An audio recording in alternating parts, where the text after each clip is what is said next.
Começamos o pregão da Bolsa hoje com uma queda de mais de 10%, quinto circuit break na Bolsa brasileira e o movimento continua pelo mundo todo e pelo jeito a casa caiu. O que a gente pode fazer para tentar mitigar esses problemas?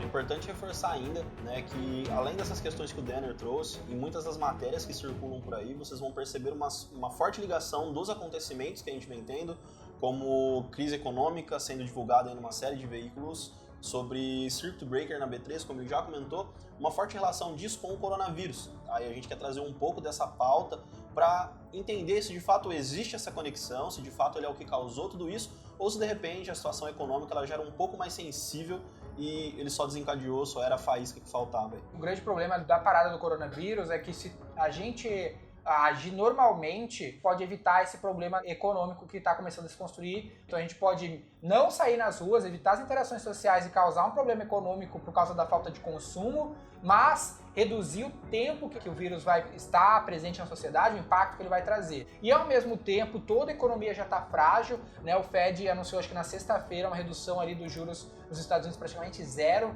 o que já impactou aí nesse primeiro circuit break que a gente viu hoje, segunda-feira. Óbvio que nenhum de nós aqui tem contexto médico para poder falar a fundo sobre o assunto, mas no que diz respeito à disseminação do vírus e ao compartilhamento dele, no final das contas a gente não está discutindo se isso vai acontecer de fato ou não, porque vai. Resta a nós aí ter um pouco de bom senso nesse sentido para que isso aconteça com um espaço de tempo maior.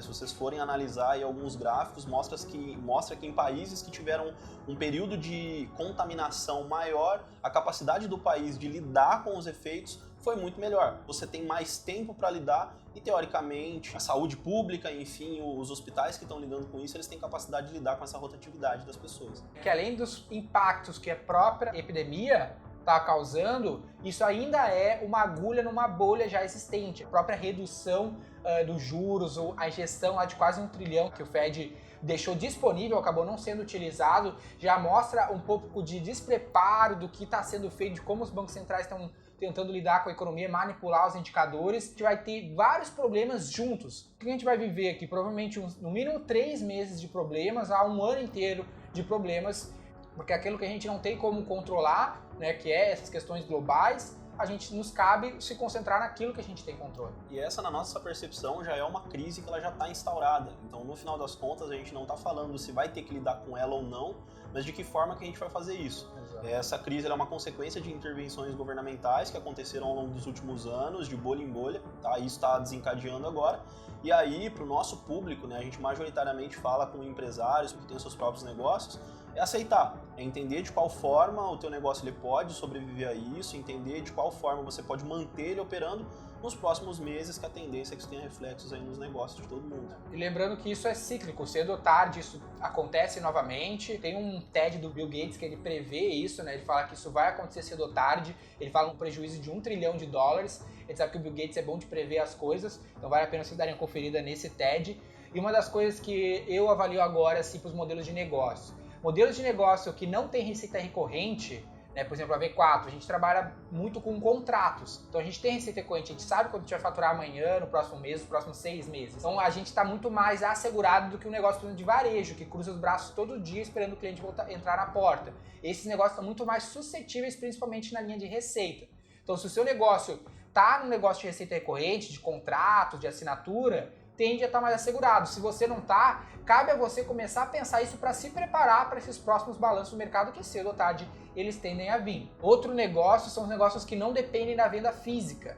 A gente vende inside sales, que a gente chama, vende à distância e opera à distância. Então mais um ponto positivo para o nosso negócio em relação a isso. Para quem tem e-commerce ou até delivery, a gente tem clientes de varejo que tem delivery, que vende por telefone, tem inside sales, no próprio varejo de calçados, por exemplo, também tende a se beneficiar, não se beneficiar do problema, mas ter um impacto menor desse problema de falta de circulação das pessoas no varejo. Se os shoppings começarem a fechar, esses negócios tendem a ser impactados. Se eles têm canais de venda à distância, menos impacto eles têm. É especialmente importante que nesse momento a gente compreenda qual o poder da internet no nosso negócio.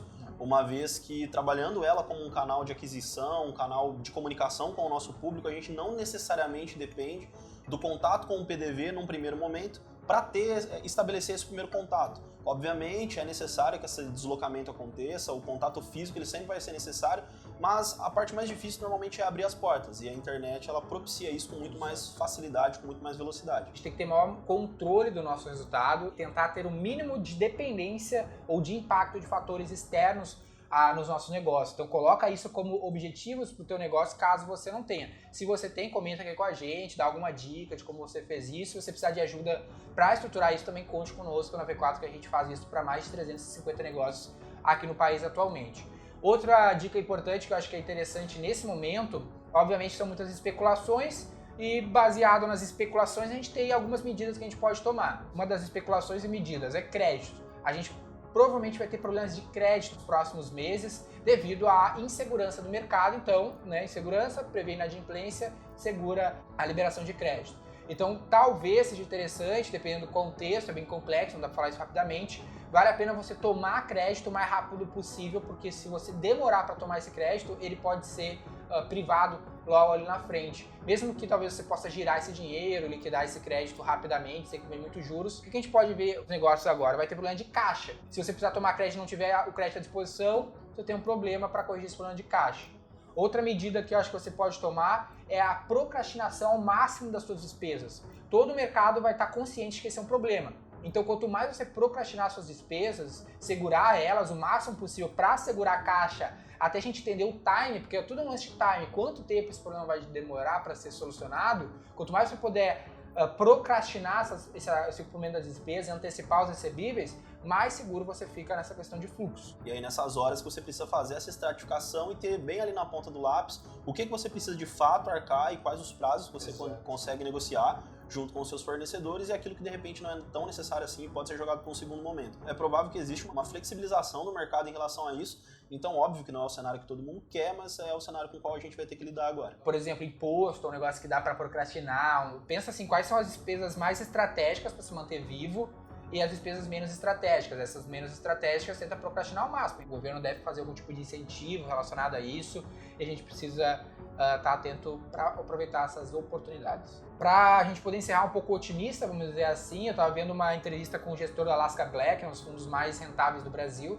e ele está bem otimista em relação ao mercado, né? Aquele papo, não vai liquidar suas posições agora, que negócio, se você tem uma casa de 800 mil reais e alguém oferece por 50 mil reais, você não vai vender a casa por 50 mil reais só porque o cara ofereceu, você fica com a casa até as coisas melhorarem. Então, na visão de longo prazo, a gente sempre vê, eu costumo falar, esse momento é um momento de ansiedade, então o melhor remédio para a ansiedade é um planejamento de longo prazo. E mais uma vez, o que a gente está vivenciando é uma contenção do consumo. Então o que o gestor do Alaska Black fala é que a gente deve ter um efeito chicote do consumo, né? Quando isso passar, a gente vai ter pessoas que estão com poder aquisitivo ainda não comprometidos voltando a consumir drasticamente. O foco do nosso problema é o fluxo, né? Esse período entre as coisas se normalizarem, o problema estar instaurado e as coisas se normalizarem, depois a gente deve ter esse efeito de chicote positivo para nós. Esses movimentos econômicos, eles são cíclicos, tá? Então, o que fica aí, o que a gente tem certeza, a gente obviamente não sabe o quão ruim isso vai ser, mas a gente tem certeza que isso vai passar em algum momento. Exato. E cabe a nós nos preparar para os próximos. Comente aqui com a gente o que você está fazendo, compartilha com mais pessoas para a gente poder juntos superar esses desafios aí. Então fica atento às nossas redes, que a gente está sempre tentando trazer o que a gente está vivenciando, junto com as mais de 350 empresas que a gente está atendendo agora, nesse momento delicado da nossa história. Não deixe de comentar, curtir, compartilhar esse vídeo com mais pessoas, para juntos a gente passar por esse momento desafiador aí com o máximo de saúde possível. E obviamente, se você discorda de algum dos pontos que a gente trouxe aqui, fica o convite para comentar aqui abaixo e expor a sua visão. O debate, no final das contas, é o que vai fazer com que o nosso nível de consciência a respeito desse assunto ele aumente. Sou o Daniel Lippert, fundador da V4 Company. Meu nome é Gabriel Rubiati, sou Equity Partner da V4 Company. E o nosso negócio é vender o seu.